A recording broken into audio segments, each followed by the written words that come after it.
Unë kom pas fatin me ndëgju rëfimin tonë prej nxënës, student, studimet tua në Amerikë dhe kthimet në Kosovë dhe pse mos ta ndajmë edhe me shikus tonë? Po patjetër.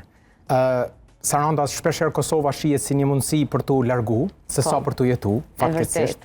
Po ne mendojmë ndryshe, ne mendojmë që Kosova është një mundësi e artë për të arritur suksesin, për ta çuar objektivin deri në fund.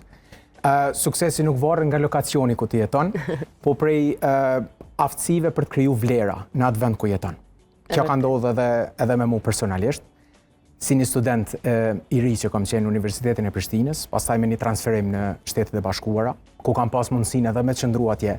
Sa vite ke qëndru atje, Qëndrim? Kam qëndru një vit, Po? kam pas mundësinë me vazhdu prap, po jam kthy në Kosovë, se kam mendu që në Kosovë mundesh me ecë më shpejt se sa atje, se këtu gjithmonë mund të qenë ndër të port, ndërsa atje je i huaj. Megjithatë vendi viti në Amerikë të ka mësu shumë sene. Po.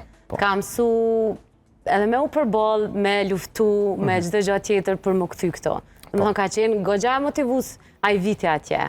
Po, patjetër. Një vit atje ka qenë sa nështë 10 vjet këtu.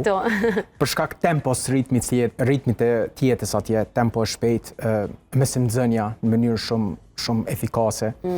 Edhe ka ndihmu shumë. Edhe si përfundim mendoj që gjithë studentëve edhe ne që i sugjerojmë në qendrën tonë, i themi që gjithmonë shkoni, merrni ajkën për atje, kudo që shkoni, edhe hajdeni silleni në vendin e juaj, se këtu ajo ajk vlen më shumë se sa jashtë.